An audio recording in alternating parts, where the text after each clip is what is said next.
How much more house can I get from Flint Rock Homes, for example? How much more home can I get for 50 grand? A lot more. I mean, you could go from a 3 bedroom to a four, easily to a 4 bedroom. Now you're mentioning amenities, right? And what did I say the wife wants? It's the Amenities. difference between him getting what he wants when he said 250, and you now just bumped him to 300 by asking these questions. And now I'm eliminating the objection over amenities in the amenity column. Or maybe I can move from the neighborhood that's not quite as good to the neighborhood that's good, which location is one of the biggest drivers of price, right? Does land cost more in inner city Detroit or Beverly Hills? Beverly Hills. This is not a trick question. Exactly, right? Location drives price more than anything. So when price is the hurdle that he won't let you jump over, first you got to convert him from talking about price to talking about payment. That's step one. And then the next part is dealing with the other two objections, which are location and amenities. But by solving that price problem of the $50,000 by going up to and not to go over, if it had everything you ever wanted, not to go over. If you can say those two things and he now sees, oh, okay, well, yeah, I would go to that number. Now you've kind of already started to work on the problem of location and amenities. Does that make sense? Because the amenities can be a lot of things. Let's pivot for a moment over to amenities. Okay. I already mentioned location is just price driven, right? A good neighborhood is more expensive. The land is more expensive in a good neighborhood than it is in a bad neighborhood, right? And bad doesn't mean like ghetto. Bad can mean a lot of things. It can mean out in the country, far away from all the main work centers that people want to be able to commute to. If a lot of people work at a certain area, like because there's a lot of work centers in that area, factories, office buildings, whatever, then if I'm an hour away from that out in the country, land is cheap out there because it's far from all the stuff, right?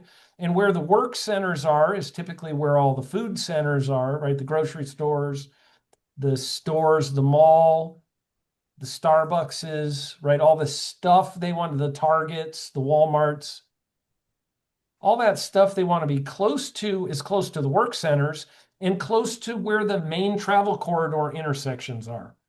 The closer I am to the main travel corridor intersections there are, the more densely populated it's going to be, the more businesses are going to be there, and the more reason people want to live close to where all the things are, the higher the property values, right?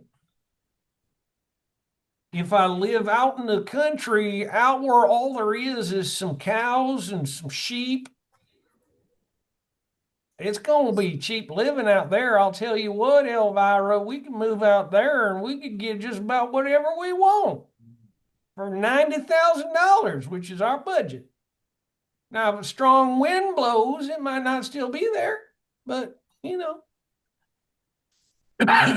houses and land is cheap out in the middle of nowhere. Brady, I was really trying to talk like you a little bit more there. Was that close? You were close, but you lost me at Elvira. Giddy up, boom, boom, boom, boom, boom. Sorry. So that's location. And then if I go to amenities, let's talk about amenities. Amenities can be a lot of things. Amenities can be, I like the nicer look of the exterior. I want the better elevation. Excuse me. I don't want elevation A or elevation B. I want elevation C because it's the nice looking one, right? So that can be an amenity. Amenities could be the room count. I really need that 4th bedroom. I don't want the 3-bedroom. I want the 4-bedroom. Amenities could be bathroom count. I don't want the 2-bath. I want the 3-bath. Amenities could be, I don't want the house on the slab. I want the one with the basement. Amenities could be, I don't want the unfinished basement. I want the finished basement. Amenities could be, I don't want the carpeting. I want the luxury vinyl plank flooring. Or I don't want, the standard cabinets. I want the upgraded cabinets, right? I went through all of those because I think the obvious ones are like, I want to upgrade the cabinets, countertops, flooring. But amenities are also like in the category of amenities would be the elevation style. The square footage is an amenity. Square footage is an amenity. So it's like, I don't want the smaller home. I want the bigger home. I don't want the without the basement. I want it with. So these are some of the things that also fit into amenities. A lot of times when you're working through the objection finder document, you're dealing with a customer. I'll just say it this way. A lot of husbands and wives don't talk very much. I know that sounds kind of crazy, but they don't have like a whole lot of conversation, like working through role playing, discussing all the things with each other. Like, hey, this is what I wanted in the home. What did you want in the home, honey? Like those conversations, husbands and wives kind of suck at communication. It seems like this is why the divorce rate is so high in our country, right? So they're not communicating about like really putting together a list. It's so powerful when you start writing down on this list. So if I was with this customer under price, location, amenities, under the price, I would write down 250,000. And then in this conversation that I've been going through, I would write down next on the line under that, I would write down, 2,300 per month, right? So I would write down more than just the price. I would write down the payment because we talked about it. Then I would go to location. And if it's like she wants to live in Rogersville,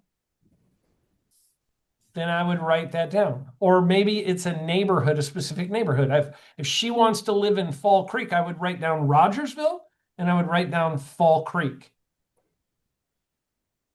And then when we get to amenities, if she said, I want the C elevation, I would write down C elevation. She goes, I want the finished basement. I would write down finished basement. She's like, I want LVP, luxury vinyl plank throughout the whole house. I want the upgraded cabinets. I want the upgraded countertops, right? I would write all those things down. I want the plan with the 4th bedroom. I would write all these things down because these are all the wants. This whole document is all about working through getting them to negotiate off of what they wanted. Let's talk about for a moment, let's talk about negotiating and let's talk about the timeline of buying for a minute. So negotiating, which is compromising. And then we're going to talk about the timeline of the buying cycle. And I really can spell cycle, even though it looks like I can't. I can. Okay. And compromising. Apparently, I'm not spelling well today. Okay. So the whole thing is about getting them to compromise. So how do you get a customer to compromise? Well, it's really complicated. You guys ready? This is like the most complicated thing we're going to talk about today. How do you get them to compromise? This is really tough. You're going to want to write this down. It's very complex.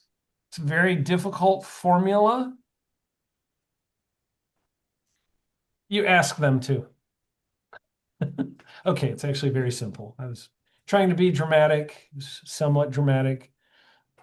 They literally just say, "Hey guys, all right, so Mr. Smith, you said that you don't want to go over 2,300 a month.